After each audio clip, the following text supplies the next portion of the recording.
All right, we are live. We are talking about the Fishbowl drafts, this Dynasty Evaluation show on Fantasy and Frames. I got Andrew Hall here with me. I got JT with me. We are about to have a show, have some fun, have some laughs, and talk about who drafted better and some Scott Fishbowl ADP.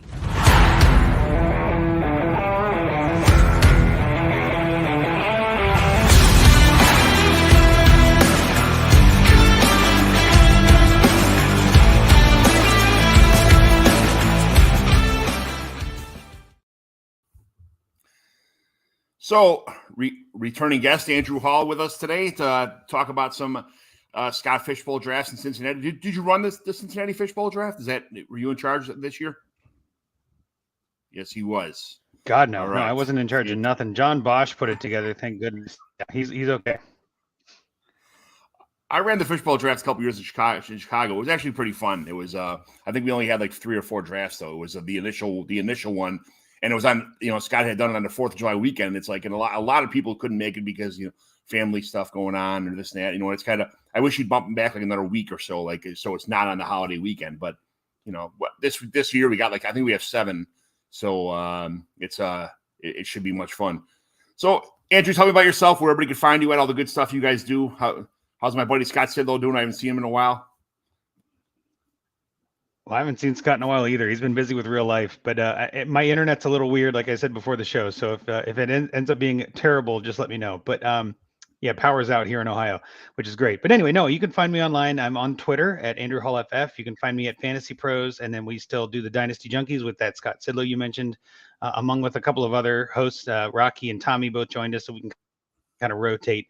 But you can find us live on Thursdays at 9:30 Eastern on that one on Dynasty Junkies. And I mean, for the most part, I'm just kind of hanging out and doing whatever needs to be done and drafting as many Scott Fishbowl mock drafts as I could until I got into it.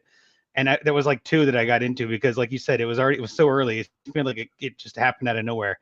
But yeah, I got to see JT this past weekend at the Cincy draft. That was awesome. Wearing the Scott Fishbowl live draft shirt, got to represent. So yeah, it was a great time for a great cause. So anytime we can draft live and raise money for charity, that's a win-win to me.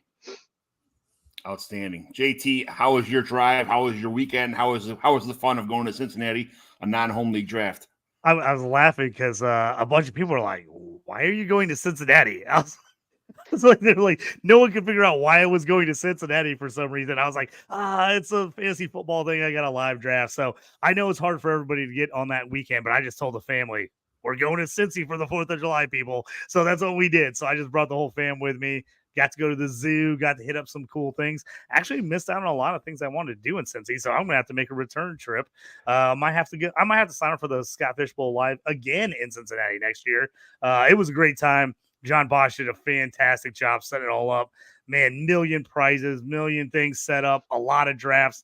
Shout out to Voodoo Brewing, who hosted us last second when our original host fell through. They did a great job. Let's take up the whole space. It was awesome. I had a blast. Fantastic. Yeah, Stephen Johnson's running it this year in up in the northwest suburbs by us. We got $1,000 in raffle prizes already donated. We got tons and tons of stuff that people are. I mean, every day there's some new stuff getting donated across the board for us to bid on at the end. Make some money for Fantasy Cares. And man, it's I can't wait. I was supposed to go to Philly this year. I want to do a different draft every year, kind of do a different city, but that somebody got hurt at work and then another guy's on vacation and I can only get 1 day off instead of 2. And it was like, I got to fly to Philly, do a draft, and then take a red line flight home and then be at work tomorrow at 6 in the morning the next day. It was just too much going on. Too much. There's not enough room for error in that situation. Yeah, that's a lot, John. That's a lot. So I was like, forget it. And it's like a 12-hour drive. So it's kind of like, that ain't going to work. If I had the next day off, I would have definitely done it, but it didn't happen. So I will be somewhere else next year. I might go with Jorge in Washington, D.C., but I've been to Philly about 5 times. I've been to Washington, D.C. about 7 times already. So it's not like anything new there, but I want to draft with other people once in a while, have some more shows. But let's talk about how you guys drafted, what you guys did, what your strategies were, how everything worked out with your Fishbowl drafts. And JT, you want to pull up that board from your draft? And then pull up our so this is jumping in. This is the Donkey Kong division. This is the draft I was in. We were the first draft, I think, there in Cincy as we went along. I ended up with the 1-4 pick here. And I kind of told everybody at the draft, and as I was going through, I was like, I was like, I don't think in any of the mocks, and I did quite a few mock drafts. I don't think in any of the mocks I ended up with a team similar to this team that I ended up getting. So that's what you never know. You always can, you always try it out, try different strategies.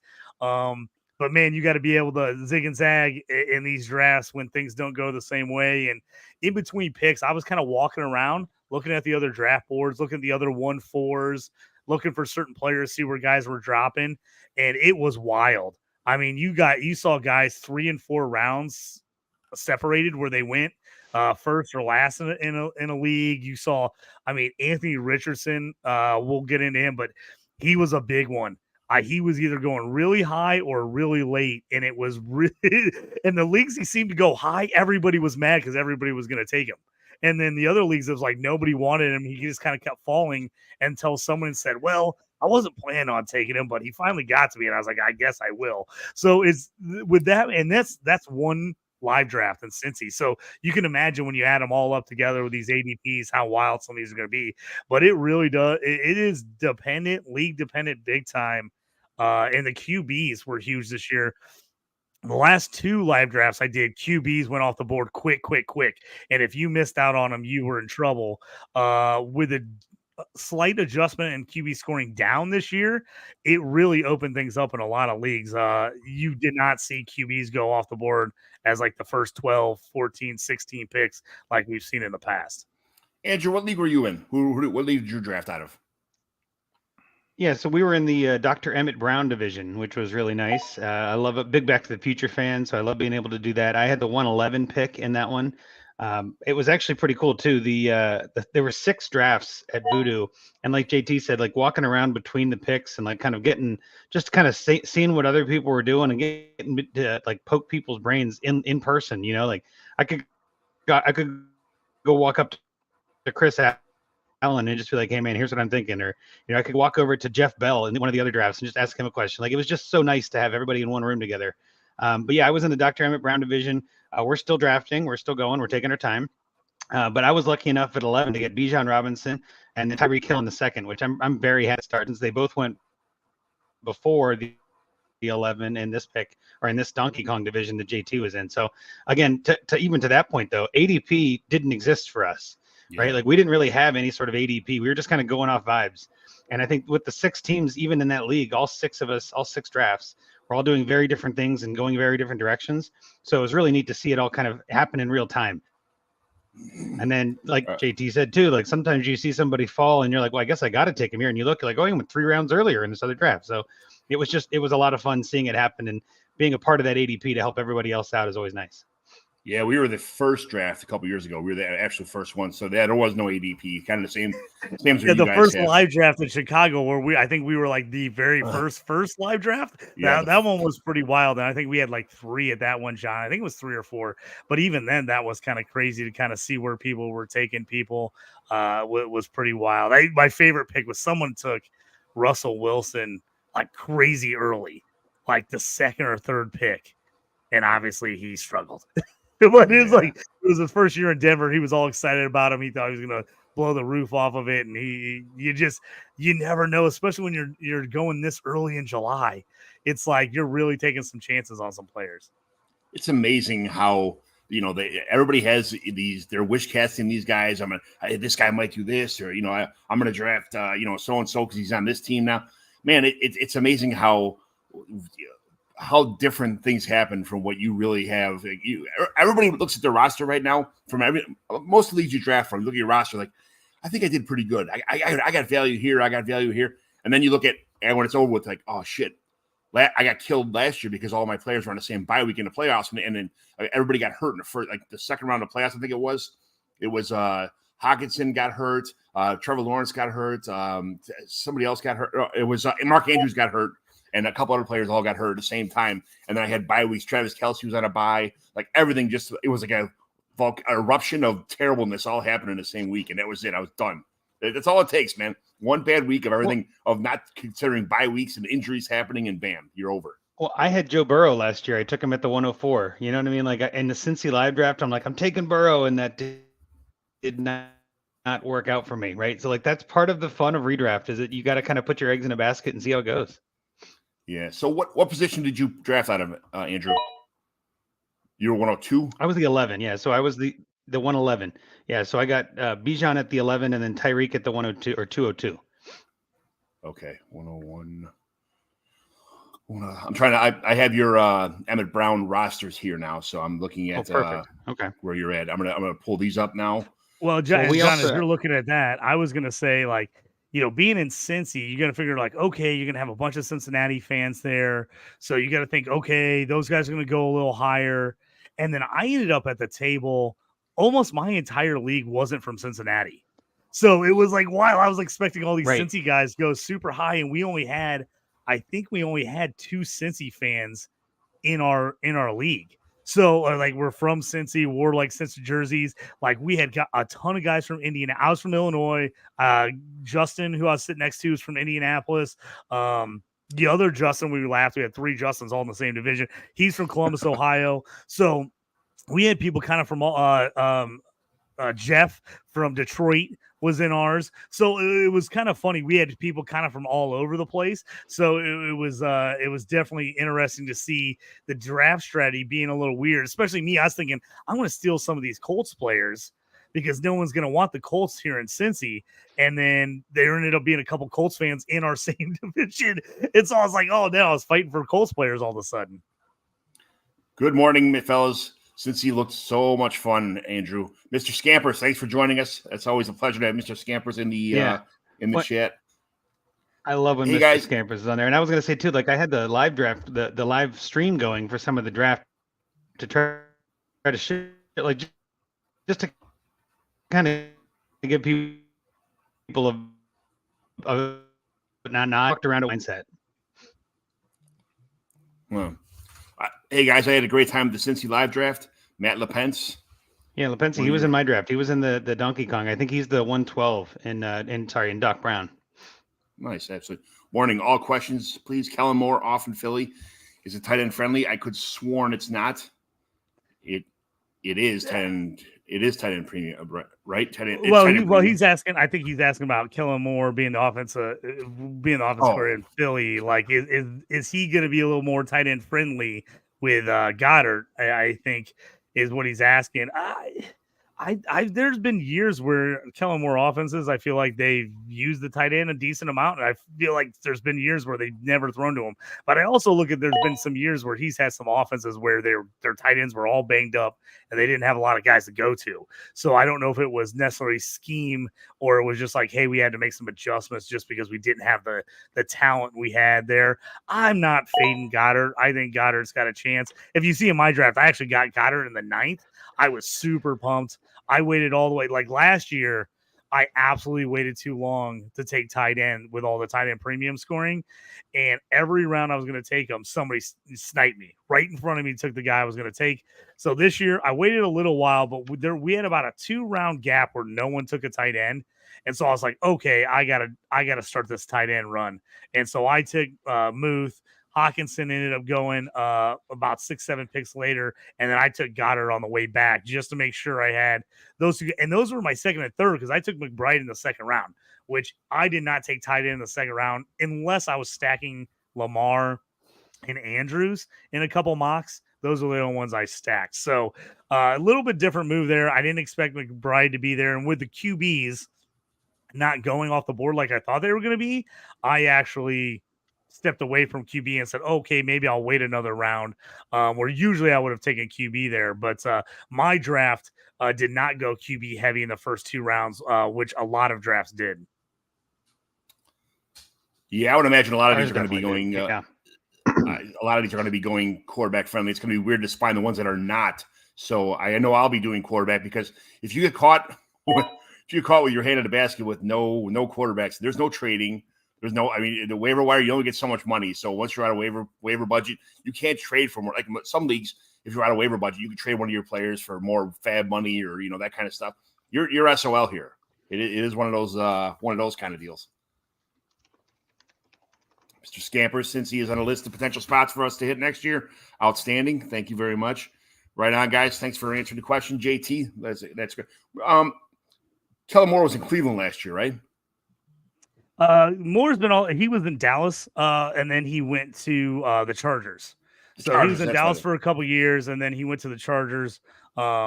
And then now he's moving over to Philly. I actually like Kellen Moore as an offense coordinator. I think the issue for him last year in San Diego was just the tight ends they had. You know, they had injuries. Yeah. I think he would. I think a lot of people, if he would have been there, wanted to see like a Bowers or someone go there with him and see how he used him. But now he's in Philly. I still like Goddard with the injury last year. I think hurt a lot of people, and I think that people just think there's so many mouths to feed in Philly. But I think Goddard still is a solid guy, especially when you can get him, mid rounds. So if you can get him 8th, 9th, 10th round in a league like this, I think it's worth it. That's why I wanted to jump in because Dallas Goedert went 609 in Doc Brown. 609. You got him like 3 rounds later than that. That's insane value. That's what I was saying. It was crazy. Like I was bumping around looking at some of these leagues where some guys were going, and I was seeing guys in certain leagues that were a little ahead of us. And then I was just seeing those guys drop, and I'm like, man, I should jump on that guy. Like I can't believe he's fallen this far. And then I tell you what happened a lot in our league. People were looking at who was on whoever's roster and was like, oh, he's going to take that guy when it's his turn. I'm going to snipe him. And so we had a lot of that. We had a lot of people sniping people where they didn't want him to get the stack. So we had a lot of people like looking to get stacks on certain rounds. And people were like, oh, I'm going to take him so he can't get the stack. I know I took Pittman in the 5th. And the guy picked right after me was pretty pissed because he had Anthony Richardson. He wanted the stack there. I took Pittman right one picking from him. The same thing happened earlier. I think it was with Diggs. He ended up taking Diggs where the guy had Stroud the very next pick. He's like, I don't know if I want Diggs, but I know he's not going to – this guy's going to take him at the end of the round, so I'm going to snipe him. So he did, and then the guy ended up, like, freaking out, and then he took Tank Dell instead because he was like, oh, I was going to take Diggs, and then he ended up going with Tank Dell because he wanted some kind of stack anyway. So we had a lot of that where guys were kind of, like, looking at what other teams had and going, oh, he doesn't have a tight end. Maybe I'll do another tight end. Oh, he doesn't have a running back yet. Maybe I'll take a second running back. So we had some guys kind of working the board a little bit that way. Man, my first mock, I took McCaffrey 106, and I'm in the 6th pick. And my second pick, 212, I took Derrick Henry, and here he went 4-2. And I was thinking to myself, a couple other running backs have gone off the board since then. So Henry wasn't like the second running back off the board, but I'm thinking for all these carries, all the first downs, everything, all the other bonuses. I was thinking running backs are people see the one running back position and they're just going to punt on it and be like, oh, I don't need running backs. I only need to fill one. Well, all those flex spots are just as valuable as having a second running back. So it's about value. It's not about how many roster spots you have.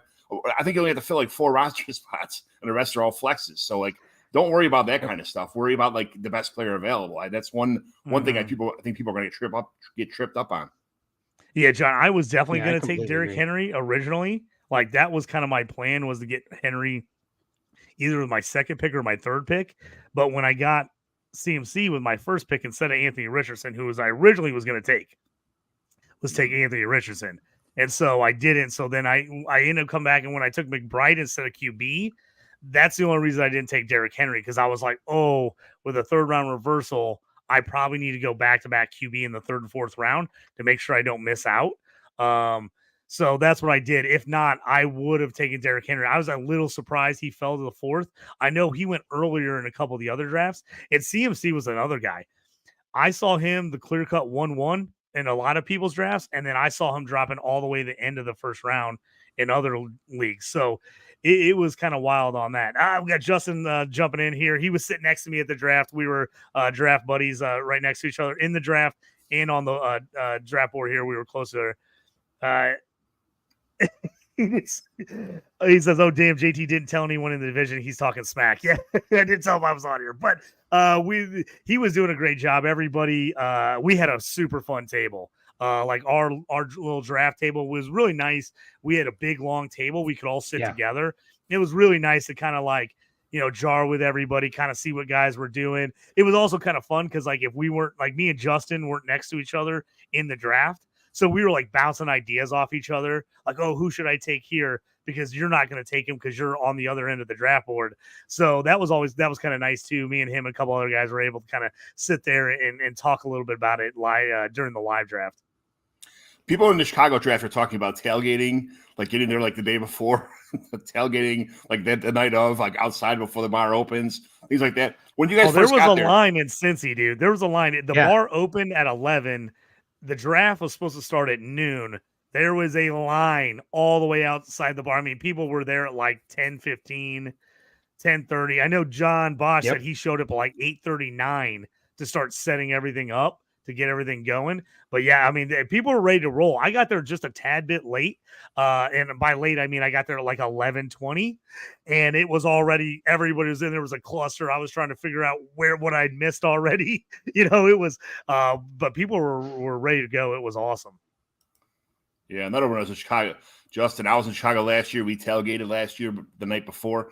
A lot of people, I think people have the same mindset. Like, they don't, it's nice to do these drafts in your home cities, but after you've done it for 2 or 3 years in a row, you want to try other places. And even if you're not drafting, you could still show up. You could still, donate money to Fantasy Cares. You could still get in the raffles. You can meet new people, all that kind of stuff. And you don't have to be in these year 1 or year 2 or year 3. Like, you're not missing out. You could join in any year you want to and just keep getting on a list. You show up. If worst case scenario, you show up, you meet new people, you have a good time. For some reason, JT did not talk to Peter Howard. I have no idea how that didn't happen. I texted him, get a hold of Peter Howard. I was like I told you when I got there. I don't know how I missed him too. No, I was looking around and I was like trying, and there was a couple people like I saw Jeff Bell, said hi to Jeff Bell, like a couple other guys I knew that I like made sure I ran up to, was like, hey man, like in the middle of their draft, at least shook their hand and said hello. But I didn't run into him. And John's like, did you see him? I'm like, I literally was looking around, but I like did not see him. There's a couple guys that I was like, right after the draft, I was like, how did I not go talk to them? Why did I not see them? Well, Peter was late. Like Peter showed up late. He showed up at like round 4. And so like I don't know if he showed up late and just stayed incognito because he was late. Like I don't know if that was the reason. Like he just didn't want to like show off that he had showed up, but I didn't see him at all. And I was looking for him. Like I was actually like actively looking for Peter all day and still missed him somehow. So yeah, that British guy, man, I'm telling you, is hard to find. But to the other point too, like the tailgating the night before, JT, you came out with us to Jungle Gyms, right? Yeah, Jungle Gyms was a wild place. It took me a while to find you guys. I'm like standing this place. If no one's ever been there in Ohio, it's just a monster, basically grocery store, convenience store, liquor store, cigar. It's everything. It's literally everything. I'm walking around and I was like, I've got to be the biggest idiot of all time. I can't find these guys. So I'm like texting people. I'm like sending pictures. I'm like, I'm standing outside the cigar shop. Like, where do I have to go? And they're like, oh, go through this outside door. And then I finally found everybody on the patio. And it was a nice time. We got to hang out, everybody chit chat, walk around the store. Kind of a cool, super cool place. Jungle Gyms. I got the experience of walking up and down the craft beer aisle with some of the guys and letting them pick out a whole just entire whole shopping cart full. Shopping cart of craft beer. And it was wild. I saw some craft beers that I used to carry at my bar and restaurant 10 years ago. I haven't seen forever, and they were in there. So that was pretty cool. I think that's important, that like the draft location, because year 1 we had it at Bourbon Street in Chicago, and if people aren't familiar with that, it is a Home Depot that turned into a bar. That's how big this bar is. There's literally, you could have sometimes in the summertime, there's literally 6 concerts going on inside this place, and you could walk in and not even tell there's anything besides the main stage concert going on. It is an absolute, and then on top of that, on the outside, there's a patio that it's literally 2 city blocks long. That is nothing but an outside patio bar. Like, it's huge. There's sand volleyball courts. There's a bocce ball. There's all kind of stuff outside. It is it. And then I felt bad because the next year we had it. Steven Johnson had it up north, and it was in some place, and we had 2 small rooms. Like it felt like a sardine can. And I'm like, hey, next year if we'd have it somewhere else. And then Steven just left my lease because I suggested to have a bigger place. I was kind of pissed about that, but he left my home lease because I asked about having a bigger place. I'm like, dude, you're a big baby.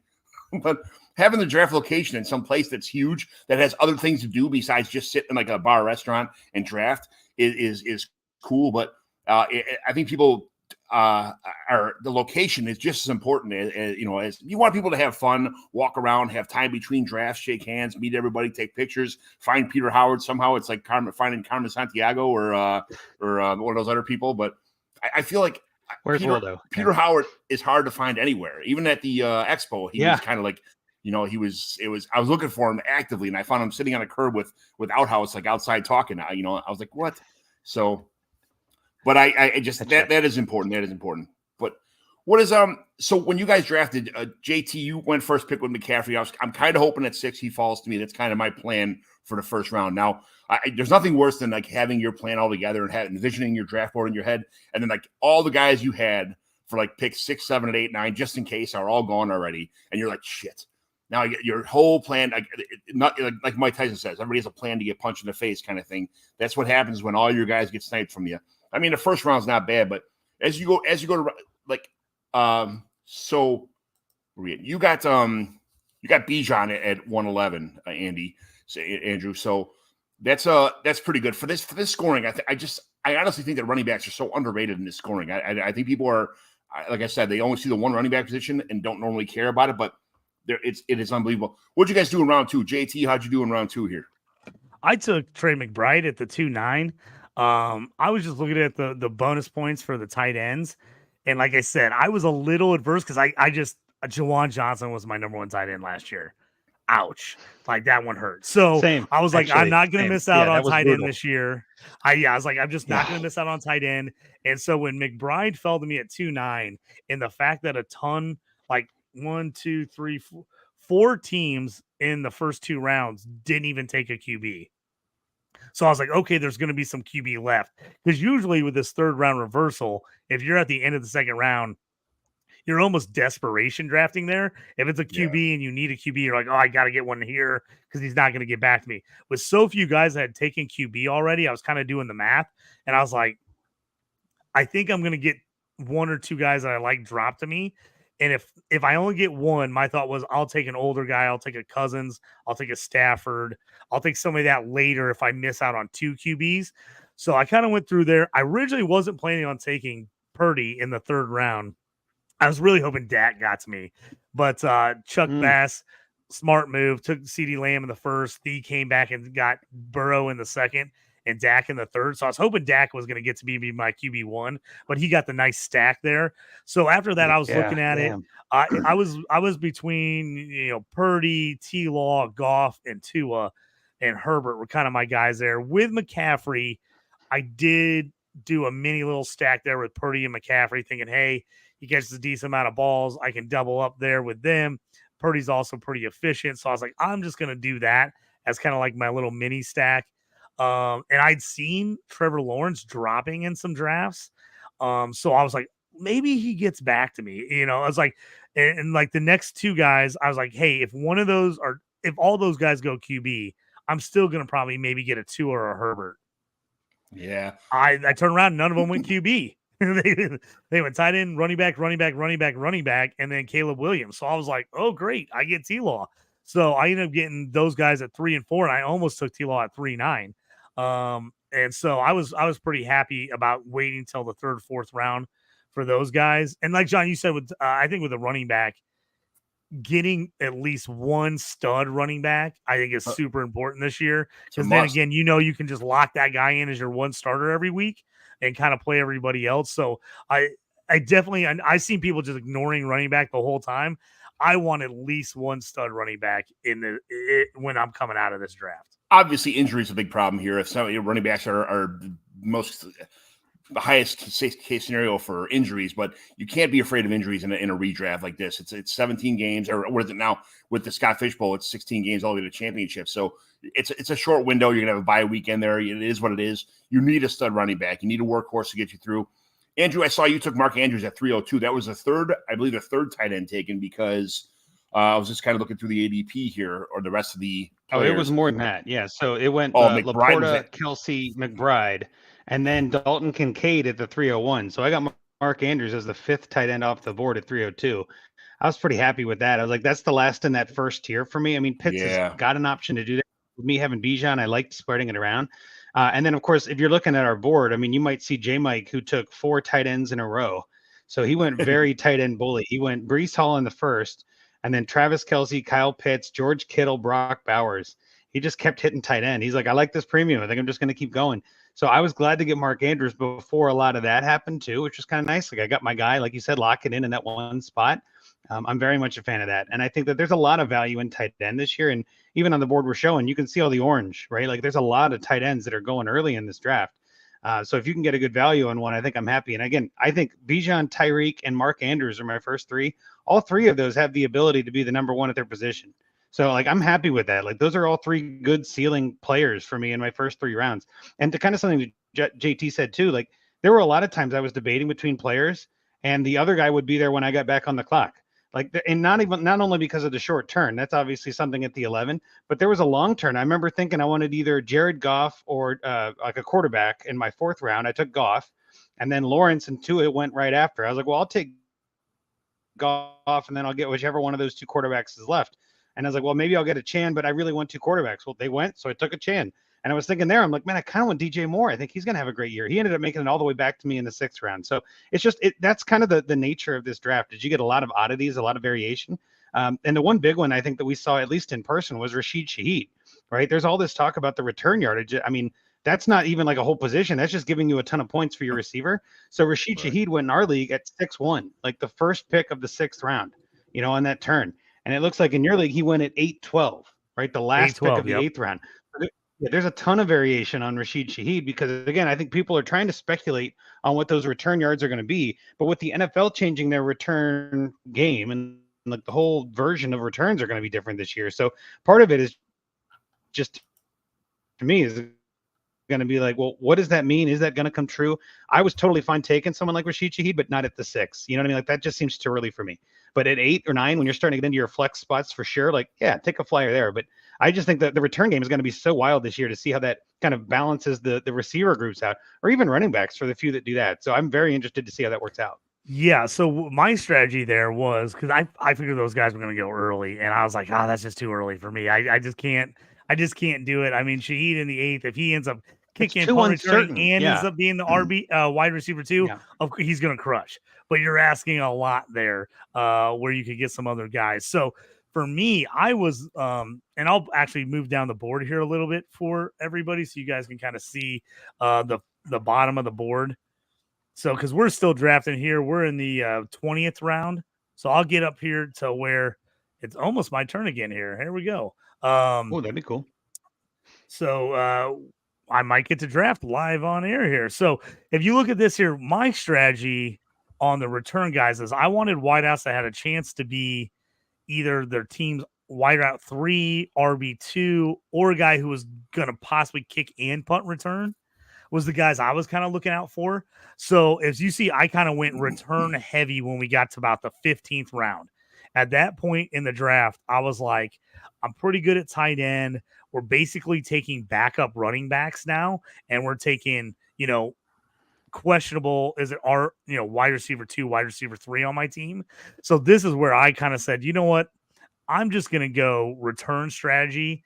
It could blow up in my face easily if none of these guys end up returning it when the season starts, or if it doesn't impact the game like we think it's going to, they end up kicking off and guys are only getting 5 or 10 yard returns, or the week 1 or 2 guys are busting a bunch of big returns and everybody says screw it and they kick it in the end zone anyway. So we'll kind of see how that goes. But here's kind of where I went. I went Trey Tucker at 15-9. He was a great returner in college. Didn't really return as a rookie, but I think he has a chance to kick and punt return for the Raiders. Also, I think there's a good chance he could end up being kind of their wide receiver 3-4.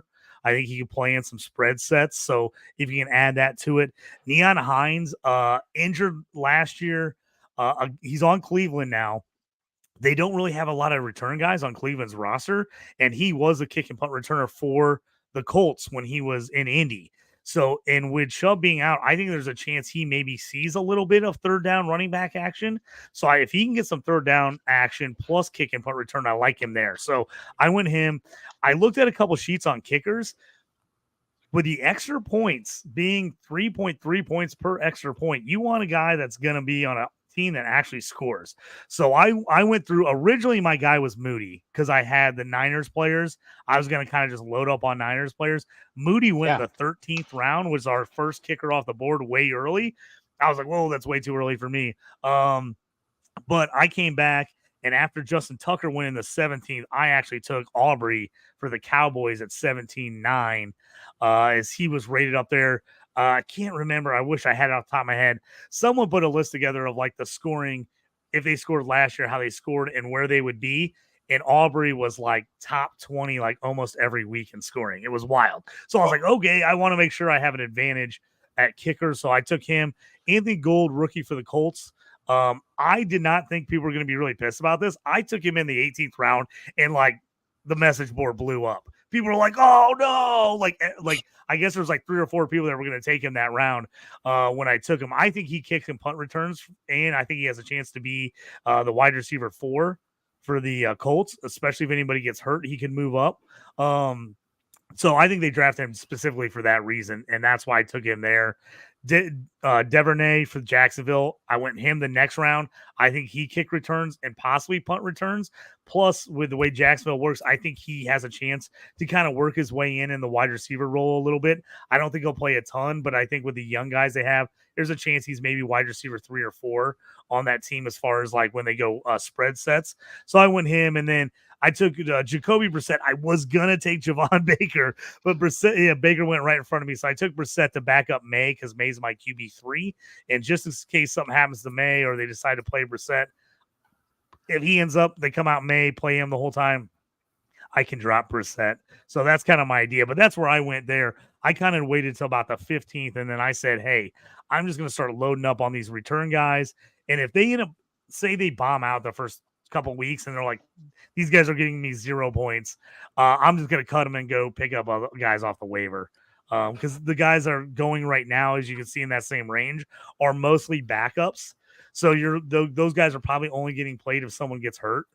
Typically. So that's where I went with that strategy. Once everybody kind of started taking handcuffs, I was like, I'm going to take, all these return guys, especially since you don't need handcuffs as much in this league, being the fact that you only have to have one running back. You only have to have one tight end, one wide receiver. So I don't think handcuffing in this league is as important as I think maybe it was in the past when you had to start like 2 running backs. You wanted to make sure you had his handcuff to make sure you had someone to start. Yeah, Jacoby Brissett, I think, was one of your better picks there because he's presumed to be the starter right now in New England. So I don't think it's a bad pick at all. And to talk about like kick returners and punt returners, I took the liberty of kind of going through the entire list of all the kick returners and punt returners that actually would be useful on your team, minus just kick returning and punt returning. Now, by division, you're looking at Khalil Shakir for Buffalo. Okay, that's somebody you definitely want on your team. Uh-huh. Braxton Berrios, probably not going to happen for, I wouldn't draft Braxton Berrios on Miami. He's not going to be useful at any point in time. Demario Douglas for the Patriots, somebody that I would actually probably roster, that. And then for the Jets, Xavier Gibson, I wouldn't draft him just for the punt returning ability. That's it. I wouldn't do that. For the Cowboys, they have Kevontae Turpin. I'm not going to draft him to be doing that kind of stuff. On the Giants, Tyrone Tracy, I would take a late round flyer on Tyrone Tracy, Isaiah McKenzie, and this is Gunnar Olszewski, which is my buddy's nephew. I have him in a bunch of leagues just to roster him just because of that. He does some kick returning, some special team stuff too. But again, those are guys I probably would not have on any of my teams for just for kick returning, punt returning purposes. And then you're looking at the Eagles, Paris Campbell and Anais Smith. I'm not sure I'd have any of those guys on my teams besides. I'm not going to have them on my roster just for that kind of kick returning prowess. Chris Rodriguez and Jahan Dotson with somebody I would definitely roster for extra special teams points. Somebody you could have in your lineup that's possibly going to score extra points for kick and punt return also. So those are some guys that I would just out of the AFC and NFC East. And then looking at for the Ravens, Justice Hill and Tylan Wallace. Justice Hill, I could definitely see that. Tylan Wallace, I would not have on my roster. And then you're looking at Travion Williams, Charlie Jones, and Chris Evans. Probably not rosterable guys, but those are the kick returners on their team. Elijah Moore, Pierre Strong, and Nyheim Hines for the Browns. I would definitely roster Elijah Moore. I'm not sure about Pierre Strong or Nyheim Hines, but and I took the Hines only because I think there's a chance he maybe kick and punt returns. And if he might get some third down running back work because that's what he kind of did with the Colts. So it's tough. I tried to guess on the guys that were hopefully going to kick and punt return. There's a lot of guys that are going to only kick return or only punt return. And that's kind of where I leaned a little bit. I try to go with Hines, Gould, Tucker, because I think there's a chance all 3 of those guys have a chance to do both. I think if you can get a guy that does both, it's going to be huge for you. And you're because really they just can going add for up those ceiling there. points. I love Yes, that. Yeah, exactly. go for ceiling in the bench. Like just take the flyers because you're gonna drop some of these guys anyway, right? Like let's be honest. Like in Mhm. Scott Fishbowl especially, you're gonna have your 18th round pick, and you're not gonna hold on to them that hard when there's a player to switch. And you're gonna know pretty quick in the beginning of the season if Gould is something or not. And that gives you a spot to Exactly. open up, and that can be a benefit too. So that way you're not like, well, damn, I don't want to drop a handcuff running back. Like, nope, I don't mind dropping Gould at all. He didn't do anything. I don't have to worry about him. You know what I mean? Like, so I love that logic of going for the ceiling on the bench. And I think too, with the idea of the kick returns, we just don't know, right? We don't know. And so we don't know how the Mhm. league is going to be. We don't know how the league is going to, or the scoring is going to be per se. Like we can try to predict based on last year, but the whole game is different now. So I love the idea of taking some flyers on players, whether you think they're going to hit or not. It's just kind of rolling the dice. You know what I mean? Like, just why not? Let's go have fun with it. I love that. That was kind of my thought, was if it does hit, these guys are all going to come off the board immediately in waivers, like the first 1 or 2 weeks Yep. in waivers, and it's going to be hard to get them. If they end up not hitting, like I said, a lot of the guys going in this area are kind of backup guys anyway. So my thing is, hey, if they don't hit, they're not rosterable. At that point, I'll just drop them and I'll go pick up one of my guys' backup running backs. I'll go pick up, a young wide receiver that maybe doesn't hit to the late part of the season. So once I kind of went to that strategy and I took Tucker in the 15th, I kind of just started looking at the guys left on the board, and I'm like, I might as well go all out. I might as well start taking all these guys and hoping, I love it. 1 or 2 of them hits. Because if they do hit and they play pretty well, kick and punt return, you're going to be doing every week. So, I mean, they should be guys that have decent floor plays. Where did Something Jade else Reed you go in mentioned your was draft? Brandon Aubrey in the 17th. Well, so like Brandon Aubrey went in the 9th in our league. So like that's 8 rounds that's of value baby. difference. Like I'll that's take it. crazy. Yeah, I love it. Jaden Reed is a presumable kick and punt returner for the Packers. I'm not sure where is he at on your? Yeah, so Reed here. I'll move up on the draft. So Reed was a guy that I was thinking about, and I kind of lost track of him where he was on our board, and then I was like, oh man, I should have taken him earlier. Because if he does do both and ends up being one of their top wide receivers. I'm trying to see where he went here. Draft board. He was 8-12 in our draft, so like he's probably hopefully somewhere area. He's right in the middle, 8-5. There he is. Okay, 8th round. All right, so he's someone that I would definitely be targeting because he's going to be on the field. Although Green Bay doesn't use three wide receiver sets, they have that 2 tight end set and stuff a lot, and they're probably going to run the ball. But he's someone that's going to get the opportunities, and he'll be on the field probably 30 to 40% of the time as the third wide receiver, as a slot receiver. So that's a huge one for me. But I as soon as I took Muth and he went right after me, and as soon as he went, I was like, dang it, I should have been thinking about him there. I was like, I kind of like kicked myself because I saw Muth drop there, and I was like, I think Muth has a chance to possibly be the number 2 on the Steelers this year. And I wanted to make sure I had 2 legit tight ends to play. So I was like, the fact that he got the 8th, I was like, I gotta take him here because there was a bunch of guys that didn't have a second, 1 tight end or a second tight end. So I was a little nervous there was going to be a run. So I didn't want to be at the end of that run. So I took him. But I definitely, once I saw Reed go, I was like, oh, I should have been thinking about him before this.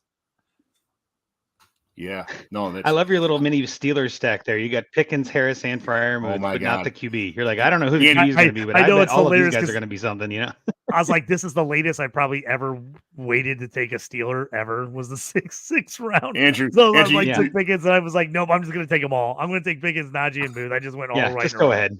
Yeah. You must not be in any leagues with JT. I'm in like 5 leagues with JT, and every league is nothing but Steelers and Colts, his whole roster. Well, and that's even then. Like, I think Pickens. Well, I think Pickens is a great pick there. That's terrific value. And then I love the logic of like, well, no one else is going Steelers. It's a Cincy live draft, man. Even if they're not from there, like a lot of nobody was going to take I don't want those players. Steelers. Yeah, exactly. So I was like, I really wanted.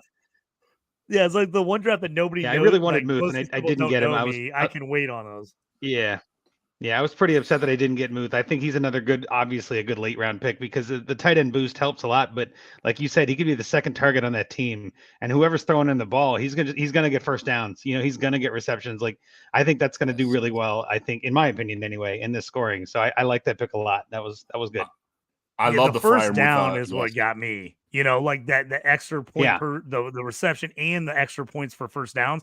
He's really their first down guy. They look for him on the first down. So And Yep. now they've got quarterbacks that will throw the ball across the middle. I mean, that was the problem last year. No one would throw the ball across the middle to him. So I just liked it. I thought it was worth a shot. Yeah. Um, I was like, it was Well, with possibly the the new offensive coordinator that was so bad. Canada didn't run those plays, and it was just terrible to watch. So maybe that's a change too. We'll see. Yeah.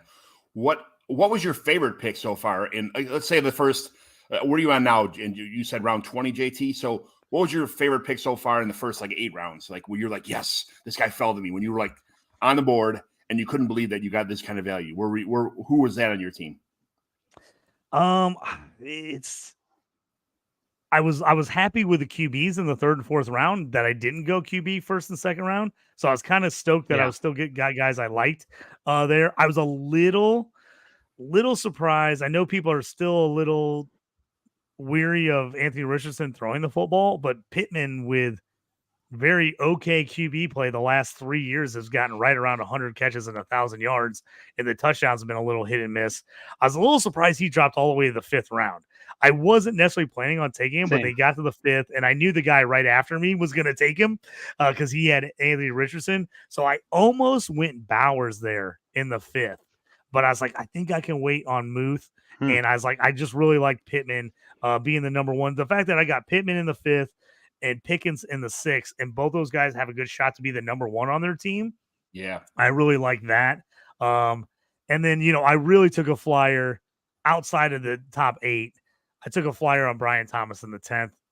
As I have T-Law, I'm hoping Brian Thomas can kind of carry over, get those long, big touchdowns that he had in college.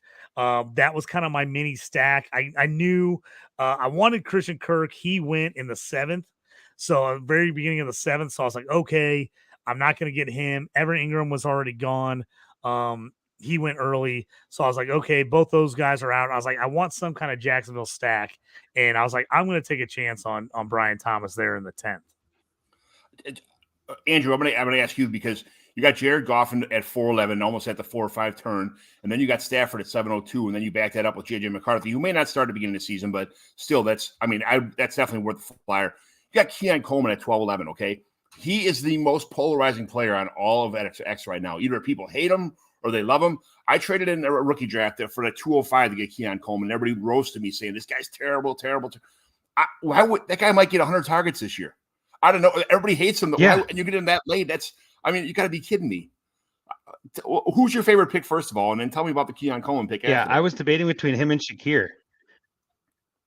No, that's fine. I was debating between him and Shakir at 12, and Shakir went right after that pick because I like the return for Shakir, but I'm like, I think Coleman's got a better ceiling as a rookie. So I ended up taking a lot of rookies later on for that same kind of thing. Like, we don't quite know what's going to happen. That's why I got McCarthy, I got Coleman, I got Xavier Legette, I got Jatavion Sanders. I took Jonathan Brooks a couple rounds before that too. So I kind of was leaning into some of the rookies because of my dynasty background, but I'll be honest, my favorite pick was Bijan at the 111. I did not expect Bijan to be there.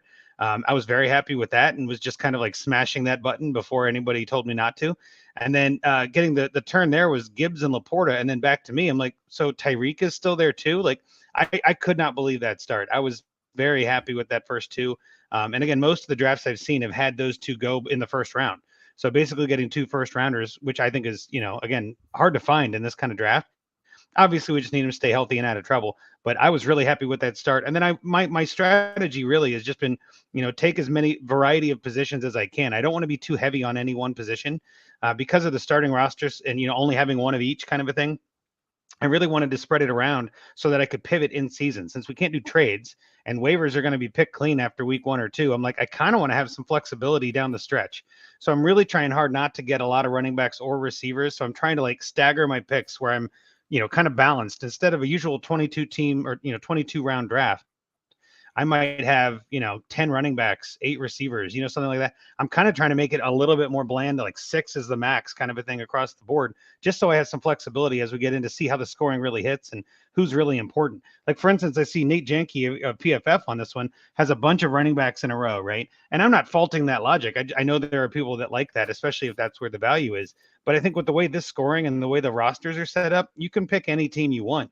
And I'm like, well, I kind of want to have that ability to not dive in too much into one position and then be like, oh, RBs are kind of nerfed this year, and that stinks because I took a ton of RBs. Like, I want to be able to find that out and go, okay, then I'm pivoting to my receivers that are on my bench instead of my running back. So that was kind of my logic going in. And as you, I mean, if you're looking at my draft, I haven't drafted 2 positions in a row the entire draft.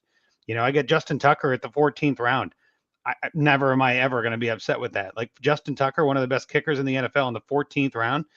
So like there's some of that. Like, Aiden O'Connell is a guy I like a lot in the 16th. Like, there's a chance he's the starter there and Minshew's Minshew and doesn't do it. We don't know. So it's kind of like speculation season. And that's the best part of this. Is this July? We're trying to predict what happens 3 months from now. Like, we're all going to be wrong. So I'm just trying to be as little wrong as possible.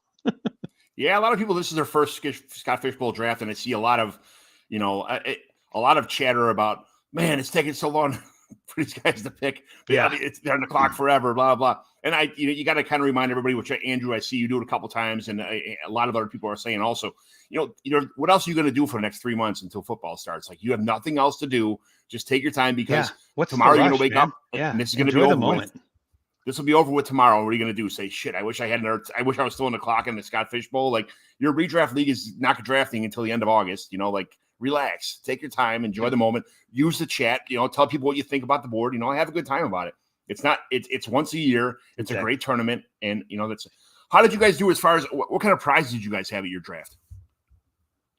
Oh man, JT mentioned it. We had so many prizes. It was nuts. Like, there was too many. Honestly, there were too many. There was like 94 prizes. It was nuts. Like, it was almost a 1-to-1 ratio. I've never seen it before. Yeah, I saw JT like on Christmas morning with his. Oh, dude, I'll show you right now. So yeah, JT did well. We had tickets. We had tickets where you could put your tickets into different ones, and then he drew them out. So I got this. Really pumped about it. Kellen Winslow signed Chargers helmet. Obviously, that was donated Missouri by me, by the way. You are a champion. Yeah, I was like, even somebody's better. gonna want that more than I do. So yeah, I love it because he's a Mizzou guy, all time great Mizzou. So I was like, oh, one thing with Mizzou here. So like, yeah, Andrew helping me out big time, and then Jeff, who's sitting next to me at the draft. I was talking about the Ickey Woods jersey. I told him the last time I was in Cincinnati, I was there to see a Bengals preseason game with my dad because Ickey Woods was my favorite player when I was like 8 years old. Oh, so perfect. I went to the Bengals game with my dad. Then Ickey Woods signed jersey. I couldn't believe it. Jeff ends up winning it. He's a Lions fan. He's like, I don't really care about Ickey Woods. He's like, you've been talking about this. I'm going to gift it to you. I was like, I owe you so much beer and food. The next time I see you, you come to Central Illinois, I'm going to take care of you. So he got me. That's awesome. Look at that. Signed orange Ickey Woods jersey. I was super pumped. It's going to go into my jersey collection. So I felt like I came out like a bandit. But like Andrew said, at the end, John Bosch was actually like, anyone did not win something. Like, do you want, because we had so much stuff, and there was a lot of stuff from Cincinnati area. So I know there was some local, some guys that weren't from the local area that were like, oh, I don't want to take that because I don't want to not use it if I'm not back in the area. So it was really cool to see people kind of trading some stuff around. Justin was sitting next to me. He won the minor league baseball package, and he thought he was winning tickets to the to the Indianapolis Indians. And he was like, yeah, because he lives in Indianapolis. He's like, oh yeah, I'll go see the Indians. He won them to like 4 different minor league teams. So he was like giving them to people in certain areas, like trading people for stuff like, oh, here, man, buy me a beer. I'll give you these, I'll give you these 4 tickets. So I thought that was pretty awesome too. At the end was people were like really making sure people got stuff and worked around. But it was, John Bosch, he crushed it. He did a great job. Everybody that helped him.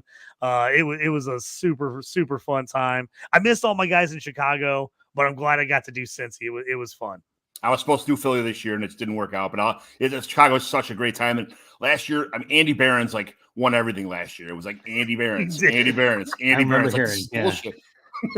So hopefully he doesn't. The king of the raffle, as he says. The king of the raffle. That's right. King of the raffle is what he calls himself. Yeah. So, but anything else you guys want to? First of all, like I said before, if you have not been part of the Scott Fishbowl draft, in-person drafts, if you don't get picked, just keep applying, but show up to your live draft. It doesn't mean your odds any better that you're going to get into Fishbowl next year, but you're missing out on all this fun. You could, talk to somebody that's drafting and tell them what you think, or just throw some money in for the prizes. Have a great time. It's such a great experience. I only do in-home like league drafts. This is like my thing, so I love this kind of stuff for a reason. Oh, JT, you're on the board next. If you get a I'm chance, one pick away. you got like 4 minutes, but also nuts. But yeah, just go to these drafts. It continues to surprise me how hesitant people are to dive into these return yards. Our drafters just trying to wait on value and not reach. It's the unknown of the depth charts. I'm a little bit hesitant because I don't want to clog my rosters up with guys just because they're on the kicker return. I understand you might get some points one week, but it's always going to be the week that he's not in your starting lineup.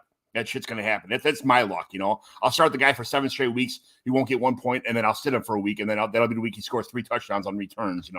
That's kind of works for me. But players who are rosterable and have kick and punt return yards, they will be on my roster if I have any opportunity to do that. The Jaden Reeds and the guys like that. So yes, I think the biggest issue, issue for a lot of guys is we're just not sure where these depth charts are at right now. You can look at kind of where they've got them, set up, but the special teams are kind of one of the last things that kind of come in to focus, I think, for teams. They kind of figure out like who's moved up on the wide receiver running back depth chart.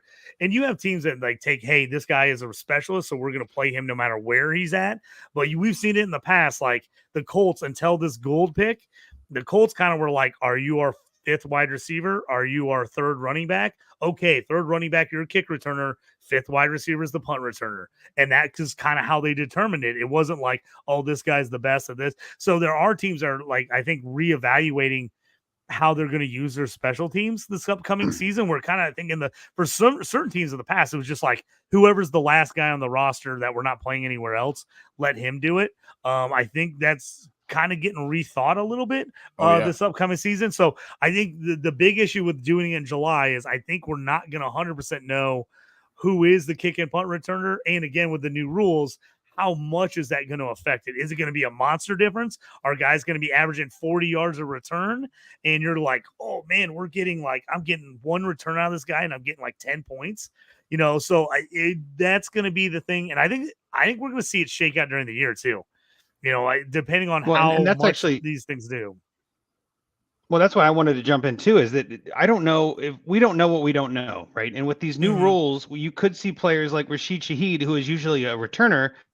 He's also the wide receiver 2 on his team, right? So he might not be returning as much. We don't know. They might decide, hey, we don't want to risk it because it's still risky to return punts. Let's not have him return and have him be on the offense. We could see it go the other way, where it's like, well, now these returners are so protected and it's so easy to get return yards that, hell, let's throw Tyreek Hill out there. And now the guy who you thought was going to be returning in week 3 is no longer the guy returning because everybody's so. Or we see the kickers just kick everything out the end zone again because they don't want to risk it, and now all of it's moot. Like we just don't know. Exactly. There's too much variability, and so part of it is, as much as we want to be able to predict, this new kicker thing is really going to be wild. We don't know what this is going to do to the league. We don't know how that's going to translate. If he's not returning kicks and punts, this whole thing's going to turn upside down because people are overpaying for him so much right now. It's ridiculous. I know. Can you even imagine there's a what chance that would happens, feel like? though. Oh, exactly. That's what I mean. Like, I'd rather we've seen that in leagues where guys, when they move up the depth chart, they take them off special teams. If you're a starter, they just take you off special teams. So it's going to be interesting to see how they do that. And like you said, are we going to get a Tyreek Hill sighting where all of a sudden he is kick returning? Oh. And you're on the board. Oh, okay, now I got to look. You guys got to help me. Perfect way to end the show. I love it. Yeah, you got 2 minutes left. Make a pick. Like, yeah, let me get on here and figure out who I need to be taking. You can do it. Actually, I think I'm going to have to do it from my phone because it's got up on the screen. I can do it. I can work multiple things here at once here. What are you looking for? I was trying to decide here. Do I take a second kicker? Do I take a second kicker? Start with the top of your roster. Read your roster from down. I can't scroll on your thing. Okay, yeah, no problem. So here, I'll scroll real quick. So right now in my roster, I've got Christian McCaffrey at running back, Trey McBride at tight end, Purdy and Trevor Lawrence at my 2 QBs. My wide receivers, Michael Pittman and Pickens. My backup running back or flex play right now is Najee and Chase Brown. My backup tight ends or flex plays, Pat Freiermuth and Dallas Goedert. And then I've got Brian Thomas, rookie wide receiver for Jacksonville. Drake May and Brissett is kind of like my combo backup QB3. I like Cade Otton a lot this year. So do I. So I got him in the 13th round as my tight end 4.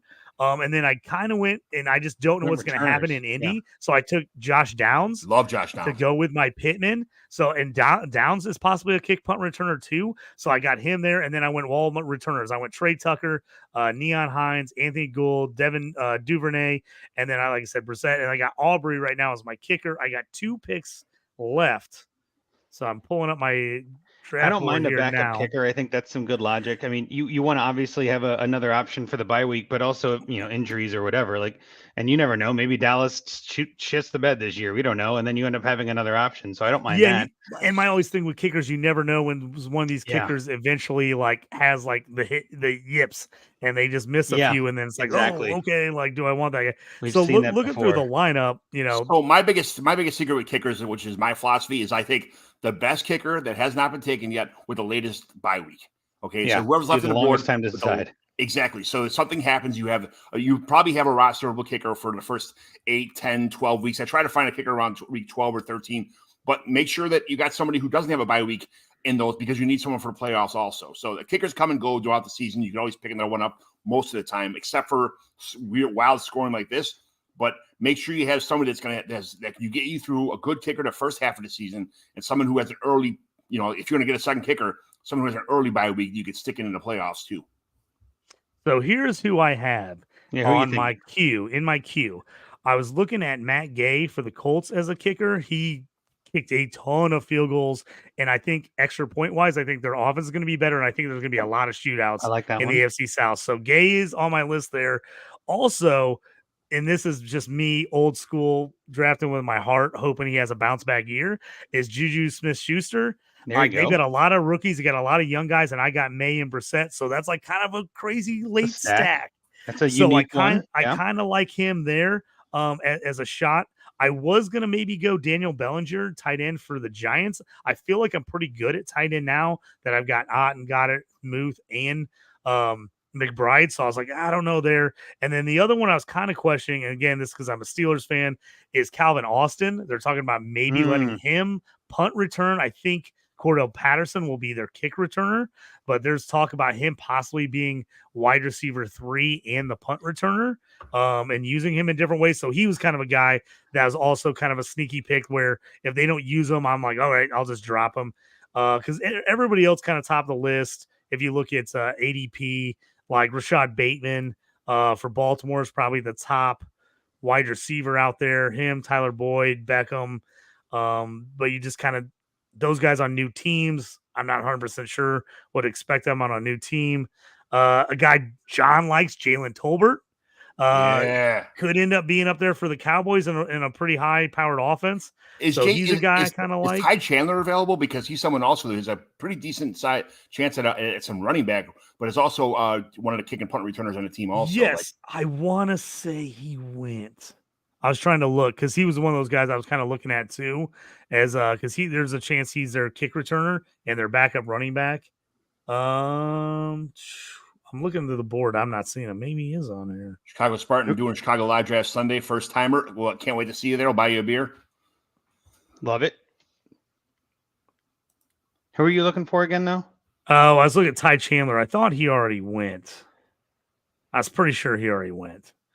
Yeah, I think he's gone. So that's kind of what I was leaning towards. Because now I'm looking at like 3rd, 4th wide receivers on every team, or like kind of backup QBs. So that's kind of where I'm at now. That's what's making me. I'm kind of leaning Juju for the stack, and then going kicker with my last pick, Gay, on the way back here. There you go. What do you guys think? I like it. I love Juju. Old school. I think I'm going to draft Juju. There he's in. He's in. Love it. The last thing I want to do is say no, and then all of a sudden Juju has this crazy comeback here, and we're like, God damn it. Well, I just think it's so wide open in New England. If he can get healthy, and then like I said, Brissett, there with May as my 3rd QB. If he ends up hitting, that's could be a nice play for me there. So I just at this point in the draft, I want upside. I want a chance. They took the young rookies, but do those guys mature real quick, or is Juju still end up being the guy? And I think if he wasn't hurt most of last year, he probably would have been their number 1 wide receiver. So, and getting him, which is crazy here in the 21st round, when 2 years ago he was going like top 3 rounds, top 4 rounds, is just wild.